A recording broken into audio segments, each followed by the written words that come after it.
रांची उपायुक्त वरुण रंजन ने किया प्रेस कॉन्फ्रेंस, दिया प्रथम चरण के मतदान की जानकारी।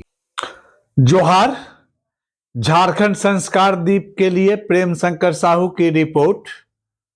आज की खबर, जिला निर्वाचन पदाधिकारी सह उपायुक्त रांची श्री वरुण रंजन एवं वरीय पुलिस अधीक्षक रांची श्री चंदन कुमार सिन्हा द्वारा आज दिनांक 11 नवंबर 2024 को विधानसभा निर्वाचन 2024 को लेकर संयुक्त रूप से प्रेस कॉन्फ्रेंस किया गया। प्रेस कॉन्फ्रेंस के दौरान जिला निर्वाचन पदाधिकारी श्री वरुण रंजन द्वारा विधानसभा निर्वाचन के प्रथम चरण अंतर्गत रांची जिला के 5 विधानसभा क्षेत्र में मतदान के लिए की गई तैयारी के बारे में विस्तृत रूप से जानकारी दी गई। जोहार, धन्यवाद। समाप्ति के उपरांत किसी भी प्रकार का राजनीतिक जुलूस, प्रोसेशन, कार्यक्रम एवं अन्य प्रकार का कार्यक्रम आयोजित करना निषेध रहेगा। घर घर जाकर प्रचार प्रसार किया जा सकता है। रांची जिला अंतर्गत अब तक निर्वाचन से संबंधित किसी भी प्रकार की हिंसा आदि की सूचना प्राप्त नहीं है। जिला प्रशासन ने शांतिपूर्ण एवं निष्पक्ष मतदान कराने हेतु सभी आवश्यक तैयारियां पूरी कर ली है। रांची जिला अंतर्गत प्रथम चरण अंतर्गत 58 तमाड़, 63 रांची, 64 हटिया, 65 कांकेर एवं 66 मांडर विधानसभा निर्वाचन क्षेत्र का मतदान तिथि दिनांक 13 नवंबर 2024 को प्रातः 7 बजे से प्रारंभ होकर संध्या 5 बजे तक चलेगा। 58 तमाड़ विधानसभा क्षेत्र अंतर्गत कुल 33 मतदान केंद्रों पे 65, कांके विधानसभा क्षेत्र अंतर्गत कुल 21 मतदान केंद्र एवं मांडर विधानसभा क्षेत्र अंतर्गत कुल 10 मतदान केंद्रों पर प्रातः 7 बजे से सायं 4 बजे तक मतदान कराया जाएगा। साथ ही साथ इनके पोल ईवीएम्स P+1 डे में वजगरी में रखे जाएंगे। मतलब कि रात को वो अपने अपने जो निर्धारित क्लस्टर्स हैं वहीं पे रुकेंगे और वहां पे इंटरमीडिएट स्ट्रांग रूम में सभी पोल ईवीएम्स को रखा जाएगा। प्रत्येक मतदान केंद्र का वेबकास्टिंग किया जा रहा है, जिसकी निगरानी जिला कंट्रोल रूम द्वारा किया जाएगा। प्रथम चरण अंतर्गत 58 तमाड़, 63 रांची, 64 हटिया, 65 कांके एवं 66 मांडर विधानसभा है जो मतदान की प्रक्रिया पर भी नजर रखेंगे। वैसे मतदान केंद्र जहां पर मतदाताओं की संख्या 1200 से अधिक है, वहां पे अतिरिक्त मतदान कर्मी की प्रतिनियुक्ति की गई है, जिसमें मतदाताओं को शीघ्र मतदान करने में सुविधा होगी। रांची जिला में प्रथम चरण में 58 तमाड़ में 47, 63 रांची में 26, 64 हटिया में 60, 65 कांके में 66, 66 मांडर में 60 सेक्टर मजिस्ट्रेट एवं सेक्टर पुलिस मजिस्ट्रेट पुलिस पदाधिकारी की नियुक्ति की गई है, जो शांतिपूर्ण तथा निष्पक्ष मतदान में अपना योगदान देंगे। आपात स्थिति के लिए सभी सेक्टर पदाधिकारियों के पास रिजर्व ईवीएम एवं वीवीपैट भी उपलब्ध होंगे। मतदान दलों के रात्रि विश्राम एवं सुरक्षा के दृष्टिगत तमाड़ विधानसभा निर्वाचन क्षेत्र में 34, हटिया में 1, कांके में 16, मांडर में 15 चिन्हित स्थलों को क्लस्टर के रूप में स्थापित किया गया है। इंटरमीडिएट स्ट्रांग रूम में सभी sector magistrate reserve EVMs and VVPATs रखते हुए रात्रि विश्राम करेंगे, जो आवश्यकता अनुसार ईवीएम्स एंड आवश्यकता अनुसार मतदान केंद्रों पे उपलब्ध कराए जाएंगे। सभी क्रिटिकल मतदान केंद्र सीएपीएफ एवं अन्य मतदान केंद्र जिला पुलिस बल से आच्छादित होंगे, जो किसी भी असामाजिक तत्वों को नियंत्रित करने हेतु सक्षम है। मतदान दलों के डिस्पैच तथा मतदान दिवस के दिन पूरी प्रक्रिया के सफल संचालन तथा क्रियान्वयन हेतु रांची समरनालय ब्लॉक बी कमरा संख्या 505 में सभी विधानसभा क्षेत्र हेतु नियंत्रण कक्ष बनाया गया है, जो मतदान दलों के सुरक्षित गंतव्य तक पहुंचने से लेकर मतदान समाप्ति तक क्रियाशील रहेगा। मतदान समाप्ति के पश्चात सभी पोल ईवीएम्स एवं वीवीपैट निर्धारित वजगरी कृषि उत्पादन बाजार समिति 15 रांची में अपने विधानसभा क्षेत्र हेतु चिन्हित हॉल में रखे जाएंगे। रांची जिला अंतर्गत 58 तमाड़, 63 रांची, 64 हटिया, 65 कांके एवं 66 मांडर विधानसभा क्षेत्र अंतर्गत आज दिनांक 11 नवंबर 2024 के 5 बजे अपराह्न से दिनांक 13 नवंबर 2024 के अपराह्न 5 बजे तक शुष्क दिवस ड्राई डे घोषित किया गया है। धन्यवाद।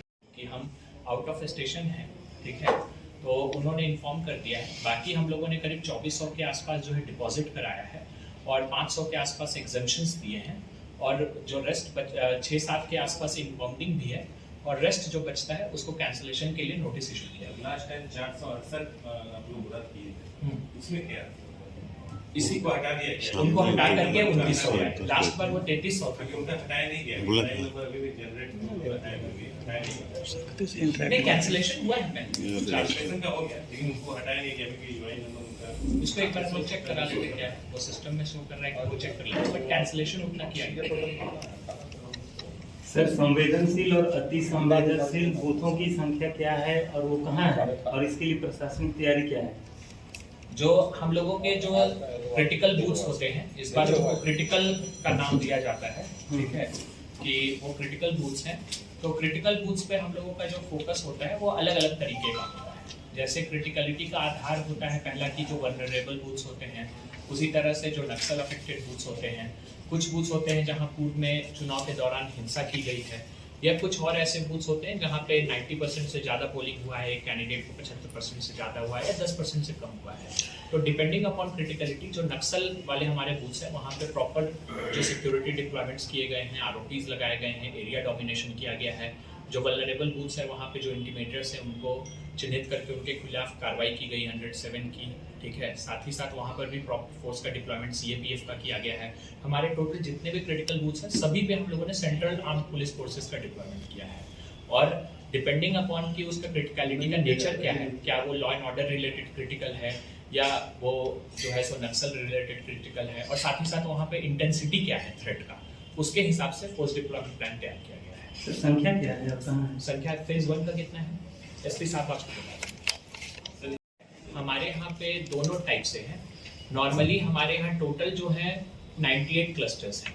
98 क्लस्टर्स हमारे जो होंगे, जिसमें अभी हम लोगों ने बताया कि कल वाले में कितने हैं, ये पूरे जिले का 98 है, दोनों फेज मिला के। तो उसमें जो हमारे हैं वो पहले क्लस्टर्स पे जाएंगे और रात को क्लस्टर पे रुकेंगे। नेक्स्ट डे सुबह में वो अपने मतदान केंद्र पे जाएंगे। तो डिपेंडिंग अपॉन की कितनी दूरी है उस समय वो सुबह अपने क्लस्टर से मूव करेंगे। आफ्टर पोल सर, आफ्टर पोल कुछ ऐसे क्लस्टर्स वाले भी होंगे जो वापस डायरेक्टली हमारे अराइवल सेंटर पे आ जाएंगे बाजार समिति में उसी दिन, और कुछ ऐसे होंगे जहाँ पे सिक्योरिटी थ्रेट ज्यादा है, वहां पे वो क्लस्टर पे आकर के रात को रुक जाएंगे। उनको हम लोग P+1 कहते हैं, मतलब कि वो उस दिन नहीं लौटेंगे, उनका अराइवल अगले दिन होगा, मतलब कि 14 तारीख होगा। और उनका लिस्ट 20 लोगों ने अप्लाई किया था, जिसमें 5 से 24 लोगों का होम वोटिंग करा दिया गया है। 2 लोग चिकित्सा के लिए बाहर गए थे तो वो लोग उसको एक्सरसाइज नहीं कर पाए। रेस्ट जो बाकी लोग हैं जिन्होंने होम वोटिंग के लिए कंसेंट नहीं दिया था, वो आकर के वोटिंग कर सकते हैं अपने अपने मतदान केंद्रों पे। और उसके लिए हर पोलिंग स्टेशन लोकेशन पे हम लोगों ने एक व्हील चेयर की सुविधा दी है। साथ ही साथ 2 वॉलंटियर्स हम लोगों ने मिनिमम हर पोलिंग बूथ पे लगाए हैं, जो उनको मदद भी करेंगे, साथ ही साथ क्यू मैनेजमेंट में भी हेल्प करेंगे। उसके अलावा सक्षम ऐप करके एक होता है, तो बहुत से लोगों ने इंडिविजुअल रिक्वेस्ट भी प्लेस किया है कि उनको कहीं पे मदद की जरूरत पड़ सकती है, कहीं पे उनको व्हीलचेयर की जरूरत पड़ सकती है। तो वैसे सभी रिक्वेस्ट के बेसिस पे हम लोगों ने वहाँ पे जिन फैसिलिटी का उन्होंने डिमांड किया है वो फैसिलिटी को वहाँ पे। सर ये टोटल मतदान कर्मी एक और FIR हो गया, 6 FIR हो गए। टोटल सीजर्स हम लोग 25 करोड़ को क्रॉस कर गए हैं इस बार। वो 2701 हमारे पास है और खूंटी के 76 बूथ है, उसको मिला देंगे तो 2777 बूथ है, जिसका EVM रांची जिला को आना है, क्योंकि हमारा एक तमाड़ है जो 2 जिलों में पड़ता है, अड़की खूंटी में वहाँ पे पड़ता है। तो तमाड़ के भी कुछ ऐसे बूथ देख लो बिफोर वोटिंग 4 PM वोटिंग में हमारे 68 लिस्ट है, वहां पर प्रचारित किया जा चुका है। यहाँ पर 68 टोटल है, 64 फेज 1 में है और 4 हम लोग के फेज 2 में। एग्जैक्ट याद नहीं, पर अराउंड 20 से 25 हमारे एरिया में, मतलब एक्यूरेट तो याद नहीं है।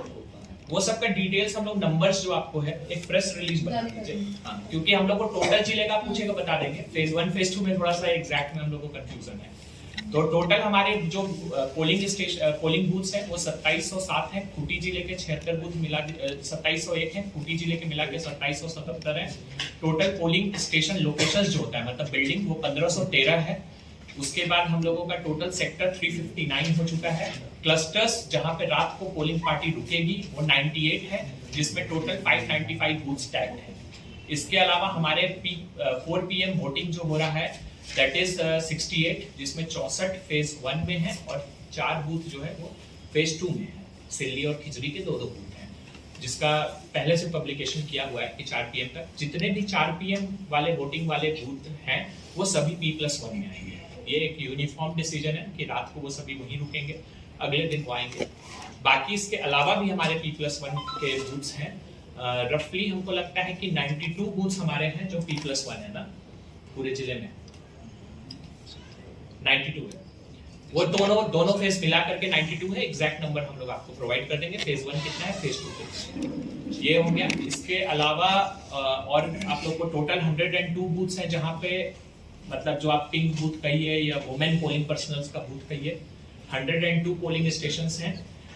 फेज 1 में हम लोग 3 बूथ है जिसपे थीम बेस्ड बना रहे हैं। इसके अलावा जो और आपको मॉडल बूथ कहिए या सजावट वाले बूथ्स कहिए, वो लगभग हम लोग 20-22 के आसपास कर रहे हैं, जो अलग अलग बूथ्स पे होगा। लिस्ट हम लोग का मॉडल वो आपको लिस्ट मिल जाएगा। उसके अलावा टोटल पोलिंग पर्सनल करीब 10,000 के आसपास लग रहे हैं फेज 1 में, ठीक है, फीमेल को मिला करके। उसके बाद फोर्सेस की हमारे कंपनी की 64 हो गया, तो 64 कंपनीज हमारे फोर्सेस के सीएपीएफ के आए हैं। सारे क्रिटिकल बूथ्स हमारे जो हैं वल्नरेबल हैं, सभी पे सीएपीएफ का डिप्लॉयमेंट है। इसके अलावा क्यूआरटीज हम लोगों के पास है। अब फ्लैग मार्चेस, एरिया डोमिनेशन, सभी कुछ का काम किया जा रहा है। उसके बाद और इसके अलावा कंट्रोल रूम हम लोगों ने बनाया है, जहाँ पे हर 40 बूथ्स पे एक टीम है 2 लोगों की, जो उसकी मॉनिटरिंग कर रही है। सभी हमारे जो बूथ्स हैं वहाँ पे वेबकास्टिंग रहेगा। 3 हमारे बूथ्स हैं जो शैडो एरिया में आते हैं, तो अगर कहीं पे नेटवर्क नहीं आएगा तो वहाँ पे वो सीसीटीवी की रिकॉर्डिंग होगी। इसके अलावा फेज 1 में 200 माइक्रो ऑब्जर्वर्स हैं जिनको प्लेस किया जा रहा है 163 पोलिंग स्टेशन लोकेशंस पे। कोई प्रेस वाला हम इंटरव्यू दे रहे हैं, हम प्रचार तो नहीं कर, ये भी मना है। वोट की अपील नहीं हाँ, बेसिकली आप एक सिंपल इंफॉर्मेशन है तो वो चुनाव रिलेटेड नहीं होता है, ठीक है। तो वो केस टू केस बेसिस पे हम लोग उसको देख लेंगे कि वो अगर कोई शिकायत मान लीजिए किसी की आती है, तो शिकायत को हम लोग स्टडी कर लेंगे केस टू केस बेसिस पे कि वो उसका कंटेंट क्या रहा है। अब ऐसे तो मान लीजिए आप किसी से सिंपल चीज पूछ रहे हैं, और एक है कि वो उस प्लेटफॉर्म को किस चीज के लिए यूज कर रहा है, क्या उसको यूज किया जा रहा है किसी ऐसे पर्पस के लिए जो इलेक्शन प्रोसेस को अफेक्ट कर रहा है, तो अब इसको पे कार्रवाई की जाए। अभी तक हमको लगता है 14 या 15 आया है। गाड़ियों के लिए है। हाँ?